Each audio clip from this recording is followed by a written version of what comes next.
আসসালামু আলাইকুম রহমতুল্লাহ।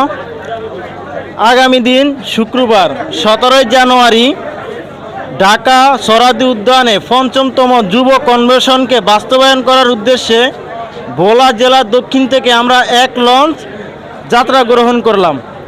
এখন আমাদের দুইটা ঘাটে অলরেডি আমাদের পুরো লঞ্চ ভরে গেছে, দুতলা তিনতলা সবই আমাদের পূর্ণ হয়ে গেছে। এখন আমরা নিচতলায় আছি, আপনারা দেখতে পাচ্ছেন। তো নিরাপদ সফরের জন্য সবার কাছে দোয়া কামনা করছি। আল্লাহ হাফেজ। আসসালামু আলাইকুম রহমতুল্লাহ। আগামী দিন শুক্রবার 17 জানুয়ারি ঢাকা সরাদি উদ্যানে পঞ্চমতম যুব কনভেনশনকে বাস্তবায়ন করার উদ্দেশ্যে ভোলা জেলার দক্ষিণ থেকে আমরা এক লঞ্চ যাত্রা গ্রহণ করলাম।